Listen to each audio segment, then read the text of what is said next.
అందరికీ నమస్కారం. ఇవాళ మనతో పాటు ఐకాన్ ఆస్ట్రాలజర్ గట్టుపల్లి సురేష్ బాబు గారు ఉన్నారు. గురుగారితో మాట్లాడదాం. గురుగారు నమస్కారం. జై శ్రీమన్నారాయణ. గురుగారు, మహాకుంభమేళ 12 సంవత్సరాలకు ఒకసారి జరుగుతూ ఉంటుంది. ఎంతో అట్టహాసంగా జరుగుతూ ఉంటుంది. కొన్ని కోట్ల మంది అక్కడికి వచ్చి స్నానం చేస్తూ ఉంటారు. కుంభమేళ అనగానే రాజస్నానం గురించి మాట్లాడుకుంటూ ఉంటారు. మరి ఏంటి అసలు ఈ రాజస్నానం అనేది ఏ రోజు చేయాలి, ఎప్పుడు చేయాలి? అలాగే కొంతమంది చాలామంది అక్కడికి అఘోరాలు వస్తూ ఉంటారు ప్రత్యేకంగా ఆ సమయంలో. ఎక్కడ లేని అఘోరాలు అందరూ మరి ఆ సమయంలోనే ఎందుకు వస్తూ ఉంటారు? మరి దీని ప్రత్యేకత ఏంటి మాకు వివరించండి. ముందుగా కుంభమేళ శుభాకాంక్షలు. ఎందుకు కుంభమేళ శుభాకాంక్షలు చెప్తున్నానంటే, నేను లాస్ట్ కుంభమేళ ఉంది కదా, కుంభమేళ ఉన్నప్పుడు నేను ఒక గురువు గారి దగ్గర నేను ఒక శిష్యరికం తీసుకొని నాకు సంబంధించినటువంటి ఒకటి ఏదైతే ఉందో అది నేర్చుకుంటున్నాను అనమాట. ఒక విద్యను నేర్చుకుంటున్నాను. అంటే లాస్ట్ పోయినటువంటి కుంభమేళాకి నేర్చుకుంటున్నాను. అయితే 12 సంవత్సరాలు అయిపోయింది అనమాట. అందుకని శుభాకాంక్షలు చెప్తా ఉన్నాను. ఆ గురువుగారు కూడా ఇప్పుడు లేరు, విద్య మాత్రం ఉంది. ఆ గురువుగారి దగ్గర నేర్చుకున్న విద్య అలా ఉండిపోయిందిలే, కానీ గురువుగారు లేరు. అయితే ఈ కుంభమేళ ఎందుకు నా గురించి ఇలా విద్య చెప్పాను అంటే, పోయినసారి కుంభమేళలో మా గురువుగారు వెళ్ళారనమాట స్నానం చేయడానికి. ఈ సంవత్సరం అందరూ ఆ విద్య నేర్చుకున్న అందరూ వెళ్ళాలని చెప్పినారు. కాకపోతే అవసరం లేదు మనకి, కానీ అలా ఉందన్నమాట అది. అయితే కుంభమేళ ప్రత్యేకత అనేది ఉంటుంది. 12 సంవత్సరాలకు ఒకసారి వచ్చేది కుంభమేళ. అయితే 12 సంవత్సరాలకు ఒకసారి వచ్చేది పుష్కరం. అయితే ప్రతి సంవత్సరం ఒక నదిలో వస్తుంది పుష్కరం. గురువు మారినప్పుడల్లా, గురుస్థానం మారినప్పుడల్లా 18 మాసాలు 16 మాసాల నుంచి 18 మాసాలకు ఒకసారి గురువు మారుతాడు. ఈ గురువు మారినప్పుడు అక్కడ గురు శోభకి గురించేసి ఆ గురువు నుంచి వచ్చేదే పుష్కరం. ఇది నదిలో వస్తుంది. అలానే త్రివేణి సంగమం అంటది. ఇది త్రివేణి సంగమం వచ్చేసి మనకి రాజస్థాన్, తర్వాత హర్యానా, అలానే మనకి కాశీ, బుద్ధగయ, ఇలాంటి వాటిలో త్రివేణి సంగమాలు ఉంటాయి. వీటిల్లో వచ్చేసి సరస్వతి నది, గంగా నది, యమునా నది, ఇట్లా త్రివేణి సంగమం ఉంటుంది.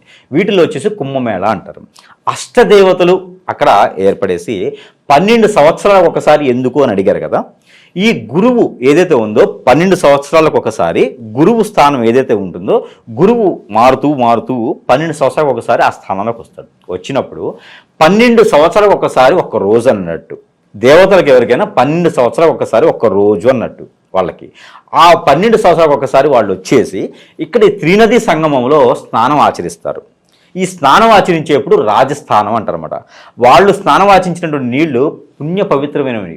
మనకి అమృతం అంటే విన్నారు కానీ చదివారా, చూసారా? అమృతం అంటే మీరు తాగారా? ఎవరు తెలియదు.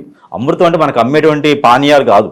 అమృతం అనేది అది చావు లేనటువంటి ఒక ప్రక్రియ. అది మనకి భూగోళంలో భూమి మీద దొరకదనమాట. అలానే ఈ త్రివేణి సంగమంలో ఈ అమృతం అనేది లభిస్తుందని అందరి ఒక నమ్మకం. అయితే మీరు అడిగారు అఘోరాలు కూడా స్నానం చేస్తారో అని. వీళ్ళు అఘోరాలు స్నానం ఆచరించడానికి ఏంటంటే, వాళ్ళు అఘోరాసులో ఉండేసి ఆ కాలభైరవుడికి, ఆ లలితామ్మ వారికి, వాళ్ళకి పూజలు చేస్తూ ఉంటారు. ఈ పూజలు చేస్తూ ఉంటే ఆ పూజల్లో విద్య అంతా కూడా వాళ్ళకి ఆ వశం కావాలని చెప్పేసి ఈ కుంభమేళ అనేది వాళ్ళకి ముక్కోటి దేవతలందరూ కూడా ఆ కుంభమేళలో స్నానం ఆచరించారు కాబట్టి ప్రతి ఒక్క కోరికలు ఆ కుంభమేళలో తీరుస్తారని నమ్మకం. ఏదైతే మనకి బ్రాహ్మీ ముహూర్తం అని ఒకటి ఉంటుంది. ఈ బ్రాహ్మీ ముహూర్తంలో స్నానం చేస్తే మంచి జరుగుతుంది అంటారు. అలానే ముక్కోటి దేవతలు కూడా ఆ కుంభమేళలో, అంటే ఇప్పుడు మనకి గురువు మారటం వల్ల కుంభమేళ వస్తుంది. ఆ కుంభమేళలో కనుక స్నానం ఆచరించినట్లయితే ఈ ముక్కోటి దేవతలు ఎవరైతే ఉన్నారో స్నానం ఆచరించేస్తున్నారు కాబట్టి అందులో మానవాళిగా ఈ అఘోరాస్ అయినా మానవాళ్లే కదా. ఎవరైతే విద్యలు నేర్చుకునే వాళ్ళు కావచ్చు, వీళ్ళలో ఉన్నటువంటి పాప క్రియలు, మనం చీమని చంపినా కూడా పాపమే అంటారు. అలానే మనలో ఉన్నటువంటి పాపక్రియలు, మన పెద్దలకి ఎవరికైనా చేయలేని పక్షాన, ఏమైనా మర్చిపోయి ఉన్నా, ఇవన్నీ కుదరని పక్షాన, ఇప్పుడున్న బిజీ లైఫ్కి ఇవన్నీ ఉండటం వలన ఈ కుంభమేళలో స్నానం ఆచరించినట్లయితే ఆ పాపాలన్నీ పటాపంచలవుతాయి అనే ఒక నమ్మకమే కాకుండా ఆచరిస్తే అవుతుంది. అలానే కొంతమందికి అయితే ఆ వైబ్రేషన్స్ తెలుస్తూ ఉంటాయి అన్నమాట. ఈసారి ఎప్పుడు వచ్చింది గురుగారు కుంభమేళ? అలాగే దీని డ్యూరేషన్ ఎంతో కాలం ఉంటుంది? పర్టికులర్ సమయంలోనే స్నానం ఆచరించాలని ఏమైనా ఉంటుందా? ఖచ్చితంగా. అయితే ఈ రాజస్థానం అని ఒకటి ఉంటుంది. ఈ రాజస్థానానికి కొన్ని నక్షత్రాలు, కొన్ని తిథులు, కొన్ని సమయాలు అయితే ఉన్నాయి. ఆ సమయాల్లో ఆచరించినట్టయితే బాగుంటుంది. ఈ రాజస్థానం ఏంటి అని అడగొచ్చు. ఈ రాజస్థానం అంటే ఆ దేవతలు ఏదైతే గడియలులో స్నానం ఆచరిస్తారో ఆ సమయాల్లో గనక ఈ మానవాళి అఘోరాసు ఎవరైతే ఉన్నారో వీళ్ళు ఆ రోజున ఆ సమయంలో స్నానం ఆచరించినట్టయితే వీళ్ళు నిజంగా జెన్యూన్గా ఉన్నటువంటి కోరికలన్నీ తీరతాయి. అఘోరాసు రావడానికి కారణం ఏంటంటే వాళ్ళు ఎన్నో రకాలైనటువంటి హోమాలు, పూజలు, ఎన్నో రకాల జపాలు చేసి ఎన్నో శక్తుల్ని వాళ్ళు వశపరుచుకుంటారు. అవన్నీ కూడా వాళ్ళ ఒంటి మీద ఆ శక్తులు ఉండాలి అని చెప్పి వాళ్ళ స్నానం ఆచరిస్తారు. అందుకు అఘోరాసు వస్తారు అక్కడికి. వేరే రకంగా అయితే ఏం కాదు. అఘోరాసు రావడానికి ఏంటంటే వాళ్ళ శక్తులకి ఏమి ఆటంకం లేకుండా ఉండేందుకు అక్కడ స్నానం ఆచరిస్తారు. అందులో కుంభమేళ రోజు ఆచరించడానికి ప్రతిఫలం ఏంటంటే ఆ ముక్కోటి దేవతలు వస్తారు కాబట్టి. అదే దీనికి సమయం ఉంది. దీనికి మనకి జనవరి 2025 సంవత్సరం 13వ తారీఖు పౌర్ణమితో మనకి మొదలవుతుంది కుంభమేళ. అయితే ఫిబ్రవరి 26వ తారీఖు వరకు ఈ కుంభమేళ వెళ్తూ ఉందన్నమాట. దాదాపుగా 45 రోజులు సమయం ఈ కుంభమేళ ఉంటుందన్నమాట. 40 రోజుల నుంచి 45 రోజులు కుంభమేళ నడుస్తుంది. ఈ కుంభమేళ తర్వాత కూడా అంత కుంభమేళని, అనంత కుంభమేళని, మళ్ళీ ఇలాగ దశ అని ఇలా చాలా ఉంటాయి. మళ్ళీ అది 3 నెలలకు ఒకసారి, 6 నెలలకు ఒకసారి, సంవత్సరం మొత్తం కూడా ఈ కుంభమేళకు సంబంధించి చేస్తూ ఉంటారు. అది తర్వాత అన్నమాట. ఈ కుంభమేళ సమయాలు అయితే మనకి జనవరి 13వ తారీఖు పౌర్ణమితో మొదలయ్యేసి ఫిబ్రవరి 26వ తారీఖు అమావాస్యతో అంటే ఆ రోజు శివరాత్రి వస్తుంది అనమాట. ఆ శివరాత్రితో కొంతమేర అవుతుంది, మహాశివరాత్రితో వెళ్ళిపోతుంది. అయితే ఈ రాజస్నానానికి సమయాలు జనవరి 13వ తారీఖున 2025 సంవత్సరం 1 ఆ రోజున సమయం అయితే ఉదయాన్నే 4 గంటలకు మొదలయ్యేసి 6 గంటల సమయం వరకు కూడా ఉంటుంది. తదుపరి 14వ తారీఖు, ఈ 14వ తారీఖు కూడా రాజస్థానం అనేది ఉంటుంది. ఇక్కడ కూడా సమయం 4 గంటల నుంచి 6 గంటల వరకు ఉంటుంది. తదుపరి 29 జనవరి 2025 సంవత్సరం ఈ రోజు కూడా 5 గంటల 20 నిమిషాల నుంచి 6 గంటల సమయం వరకు ఉంటుంది. ఎందుకంటే ఇక్కడ డేట్లు, నక్షత్రాలు, ఆ రోజు ఉన్నటువంటి తిథులు అవన్నీ కూడా గమనించేసి ఈ టైము ఎందుకు టైము చెప్తున్నాను అంటే ఆ సమయంలో అయితే మరీ మంచిది లగ్నాలు. ఆ సమయంలో ఏమవుతుందంటే లగ్నాలు ఉంటాయి. ఇప్పుడు అంత ఉదయాన్నే ఈ లగ్నంలో చేస్తాం వల్ల బ్రాహ్మీ ముహూర్తం ఏదైతే అంటామో ఆ లగ్నాలు కూడా పరిగణిస్తాం వల్ల ఆ అమ్మవారు కానీ, అయ్యవారు కానీ, ముక్కోటి దేవతల సాక్షిగా ఇవన్నీ కూడా వాళ్ళు ఆచరించిన దానికి ప్రతిఫలం ఉంటుంది కాబట్టి ఈ మేర చేసుకోవాలి. తదుపరి 3వ తారీఖు ఫిబ్రవరి 3వ తారీఖు 2025 సంవత్సరంలో ఇప్పుడైతే 3 గంటల 20 నిమిషాల నుంచి కూడా 7 గంటల వరకు కూడా స్నానం ఆచరించవచ్చు. ఇది మంచి సమయం అని చెప్పొచ్చు. తదుపరి 12వ తారీఖు ఫిబ్రవరి 2025 ఇది 5వది అనమాట. ఇది 5వసారి వచ్చిన 5వ సమయం అనమాట. ఇది వచ్చేసి 6 గంటల నుంచి 7 గంటల వరకు కూడా స్నానం ఆచరించవచ్చు. ఇది మంచి లగ్నం అని చెప్పొచ్చు. అలానే మనకి 26వ తారీఖు 26వ తారీఖు 2వ మాసం అంటే ఫిబ్రవరి 26వ తారీఖు 2025 ఈ సంవత్సరంలో ఈ 2025 ఫిబ్రవరి 26వ తారీఖుతో కుంభమేళ అంతమవుతుంది. అంటే అక్కడతో ముగుస్తుంది. కావున ఈ రోజంతా కూడా స్నానం చేయొచ్చు. దీనికి ఒక సమయం అనేది లేకుండా రోజంతా కూడా స్నానం ఆచరించవచ్చు. ఈ అఘోరాస్ కానివ్వండి వీళ్ళంతా కూడా ముందుగానే చేసి వెళ్ళిపోతారు కాబట్టి తర్వాత ఎవరైనా భక్తులు ఉంటే కూడా ఈ రోజులల్లా స్నానం ఆచరించవచ్చు. గురుగారు, ఎవరైతే అక్కడికి వెళ్ళి స్నానం చేయడానికి వీలు కాదో మరి ఆ పుణ్యం దక్కాలంటే మరి ఏంటి అంటారు పరిష్కార మార్గం? ఖచ్చితంగా ఎవరైతే ఈ పుణ్య నదులకు వెళ్ళాలో, ఈ త్రివేణి సంగమం వెళ్ళాలో, లేకపోతే ఇక్కడే స్నానం చేయాలా, గంగా యమున సరస్వతి దగ్గరే స్నానం చేయాలా అనేది అయితే ఏం లేదు. వీళ్ళకి దగ్గరలో ఉన్నటువంటి నదీ తీరానికి వెళ్ళేసి స్నానం ఆచరించవచ్చు. ఈ స్నానం అంతా కూడా ఒకటి గుర్తుపెట్టుకోవాలి అందరూ కూడా, ఈ స్నానం అంతా కూడా ఈ ద్వాదశ రాశుల వాళ్ళు కానీ మానవాళి ఎవరైతే ఆచరిస్తారో వీళ్ళందరూ కూడా ఒకటే గుర్తుపెట్టుకోవాల్సింది ఏంటంటే మనకున్నటువంటి కర్మలు, క్రియలు, పాపాలు పోయేందుకు, వదులుచుకునేందుకు మాత్రమే ఉంటుంది. కానీ ఏదో అదృష్టం కలిసి వస్తుంది, నాకు కోట్ల రూపాయలు వస్తాయి అని కాదు.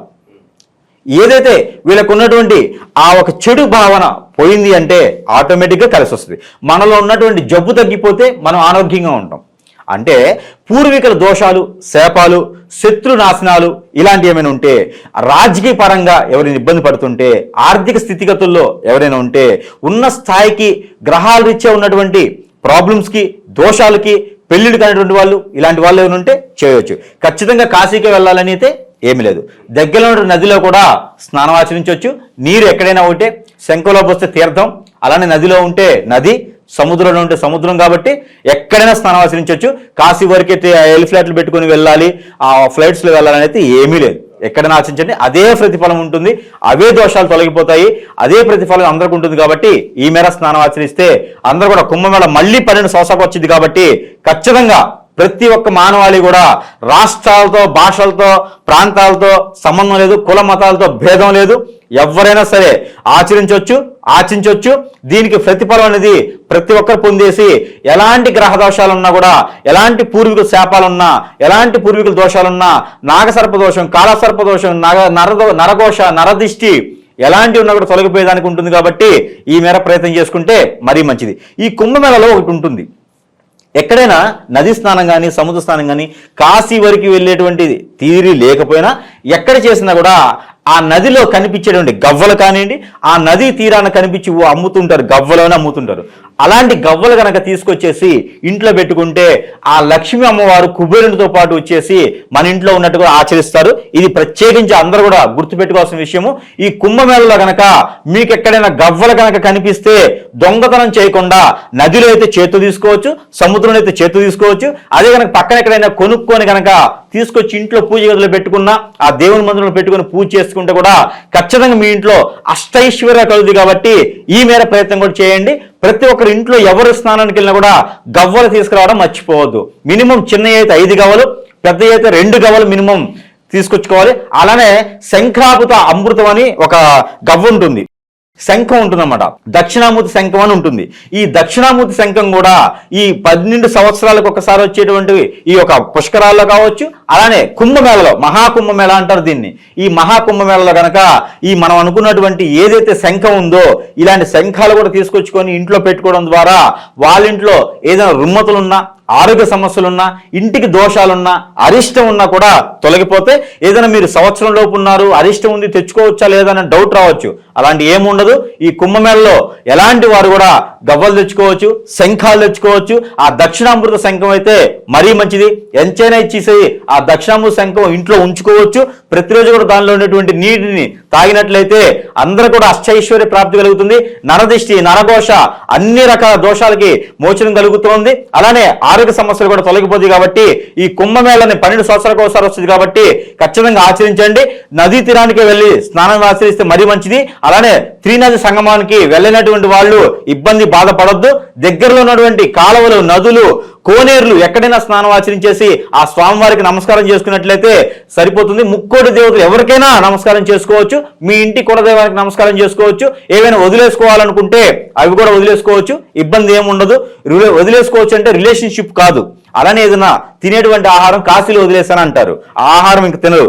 దానివల్ల వీళ్ళకి మంచి జరుగుతుంది అనమాట. అలాంటి ఏమైనా ఉంటే కూడా ఈ కుంభమేళలో వదిలేస్తే మరీ మంచిది. దగ్గరలో ఉన్నటువంటి వాటిని స్నానం ఆచరించేసి అందరూ కూడా పుణ్యతులు అవ్వాలని, రానున్నటువంటి సంవత్సరాల్లో అందరూ కూడా బాగా బతకాలనుకుంటున్నాను. ఈ కుంభమేళని జయప్రదం చేయాలని నేను కోరుకుంటా ఉన్నాను. జై శ్రీమన్నారాయణ.